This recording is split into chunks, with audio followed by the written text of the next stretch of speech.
আজ আমরা এই ভিডিওটিতে জানব এই বছর শ্রী শ্রী পাশাঙ্কুশা একাদশী ব্রত কোন দিন পালিত হবে। এছাড়াও জানব পরবর্তী দিন পালনের সময়। সাথে সাথে জানব শ্রী শ্রী পাশাঙ্কুশা একাদশী ব্রত মাহাত্ম্য কথা প্রসঙ্গে। তাই ভিডিওটি অবশ্যই সম্পূর্ণ দেখার অনুরোধ রইল।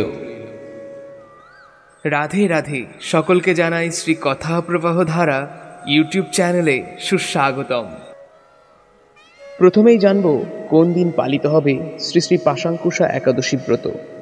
এই বছর শ্রী শ্রী পাশাঙ্কুশা একাদশী ব্রত পালিত হবে 27শে আশ্বিন 14ই অক্টোবর সোমবার এবং পরবর্তী দিন 28শে আশ্বিন 15ই অক্টোবর মঙ্গলবার পূর্বাহ্ন 9টা 28 মিনিটের মধ্যে এই ব্রতের পালন করতে হবে। এবার আমরা চলে যাব শ্রী শ্রী পাশাঙ্কুশা একাদশী ব্রত মাহাত্ম্য কথা প্রসঙ্গে। আশ্বিন শুক্লপক্ষিয়া পাশাঙ্কুশা একাদশী ব্রত মাহাত্ম্য কথা ব্রহ্মবৈবর্ত পুরাণে বর্ণিত আছে।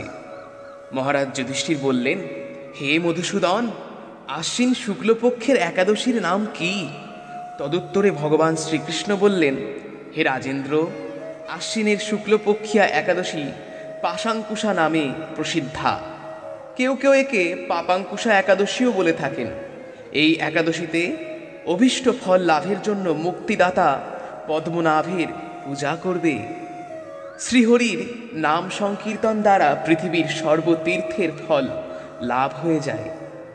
বদ্ধজীব মোহবশত বহু পাপকর্ম করেও ভগবান শ্রীহরির শরণাপন্ন হয়ে প্রণাম নিবেদনে নরক যাতনা থেকে রক্ষা পায়।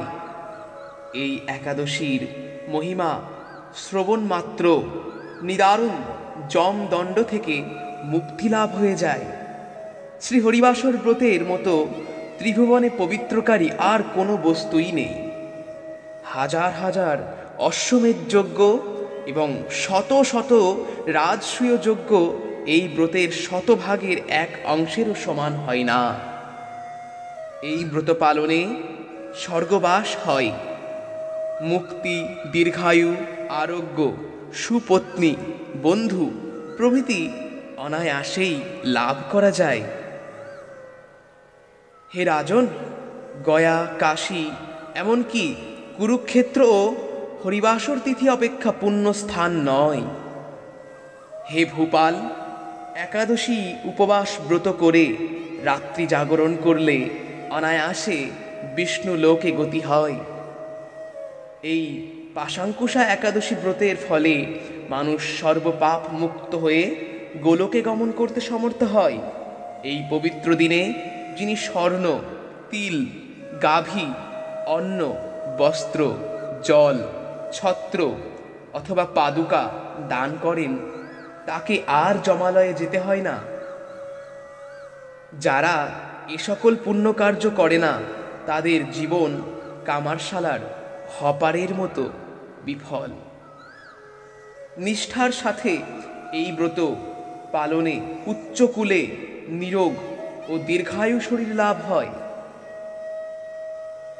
অত্যন্ত পাপাচারীও যদি এই পুণ্যব্রতের অনুষ্ঠান করে, তবে সেও রৌরব নামক মহাযন্ত্রণা থেকে মুক্ত হয়ে বৈকুণ্ঠ সুখ লাভ করে। কৃষ্ণভক্তি লাভই শ্রী একাদশী ব্রতের মুখ্য ফল। তবে আনুষঙ্গিক রূপে স্বর্গ, ঐশ্বর্য আদি অনিত্য ফল অনায়াসেই লাভ হয়ে যায়।